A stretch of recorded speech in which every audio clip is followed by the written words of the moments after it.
Нарын облусунун Жумгал районундагы 2 айылдын окуучуларынын ортосунда мушташ чыгып, 8-класстын окуучусу каза болду. Бул тууралуу Нарын областык ички иштер бөлүмүнүн басма сөз кызматы билдирди. Маалыматка ылайык, окуя кече 9-декабрь күнү кечки саат 8 чамасында болгон. Алдын ала маалыматтар боюнча Жумгал районунун Кызыл Жылдыз жана Бештерек айылдарындагы мектептин окуучулары мушташып кетишкен. 2 айылдын окуучулары Кызыл Жылдыз айылынын Ынтымак спорт сарайында волейбол ойношкон. Ал оюнду эч ким уюштурган эмес. Каза болгон бала 2004-жылы туулган окуучу болгон. Бул факты боюнча кылмыш иши козголуп, азыркы убакта окуучулар суракка алынып жатат, деди басма сөз кызматкери.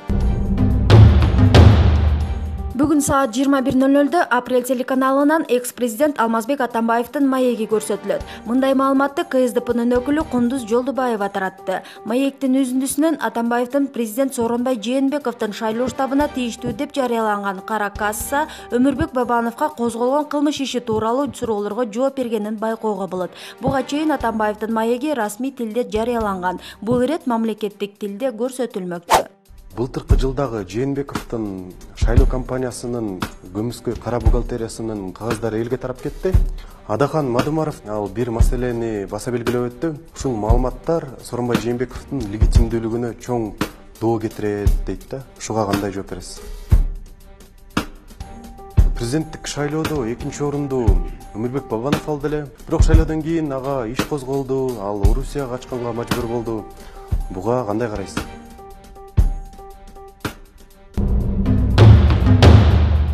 Жунусов 4-декабрда кармалган. Ал 28-августтан бери изделип жаткан болчу. Азербайжандын соттук органдары Кыргызстандын бажы кызматынын мурдагы төрагасы Адамкул Жунусовду камакка алып, экстрадициялоо боюнча санкцияны кабыл алды. Бул тууралуу Спутник Кыргызстан маалымат агенттигине экономикалык кылмыштуулукка каршы мамлекеттик кызматынан кабарлашты.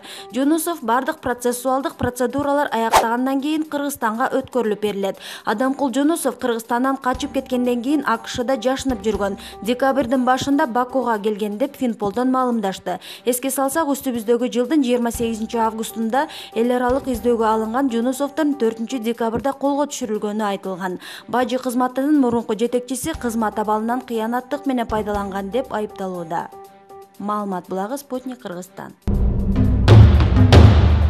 Бурлай Турдалы кызынын өлүмүнө шектелип жаткан Марс Бөдөшовду жабырлануучу тараптын жактоочулары өмүр бою эркинен ажыратууну суранышты. Сот жараяны учурда Свердлов райондук сотунда өтүп жатат. Мамлекеттик айыптоочу 19 жаштагы Бурлай Турдалы кызын ала качып кеткен Марс Бөдөшовду 23 жыл эркинен ажыратууну суранды. Анда күнөөлөнүп жаткан адамдын убактылуу кармоо жайында отурган күнү 1 күнү 2 күнгө эсептелинери айтылды. Мындан сырткары кызды ала качууга катыштыгы бар делген Сейитовго 7 жыл берүүнү сурап, анын убактылуу кармоо жайында отурган 1 күнүн 2 күн болуп эсептелинерин кошумчалады. Прокурор күнөөлөнүп жаткандардын айыбы күбөлөрдүн көрсөтмөсү жана экспертизанын жыйынтыгы менен далилденгендигин айтты. Анткени менен каза болгон кыз тараптын жактоочусу Бөдөшовду эркинен өмүр бою ажыратууну сурады.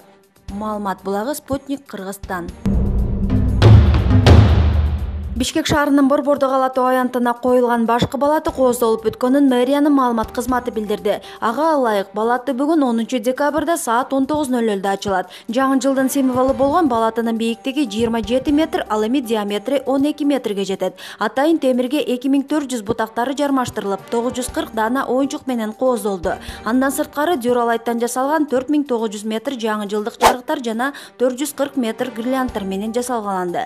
Калаанын көчөлөрүнө жаңы жылга карата 20 билборд орнотулуп, түштүк магистралга Жана Чүй менен Манас проспектилерине майрамдык кронштейндер илинди. Калаанын башкы көчөлөрү да жасалгаланууда. Бишкектин жаңы жылдык кооздолушу кышкы жомок деген концепция менен ишке ашты. Аны Бишкек башкы архитектура иштеп чыккан. Ошондой эле борбордук фонтандын үстүнө кар калышасы жомогунун мотиви боюнча муз такты орнотулду. Андан сырткары сыйкырдуу бугуларга чегилген чанада отурган Аяз атаны көрүүгө болот. Бишкек шаарынын бардык райондоруна жана маданий борборлордун алдына балатылар орнотулууда. Мэриянын маалымат кызматынын билдиришинче, 2018 жылдын киреше бөлүгү оптимизация болгондон кийин жаңы жылга даярдык көрүү жана өткөрүүгө кеткен чыгым 6 миллион сомдон ашпайт. Маалымат булагы Спутник KG.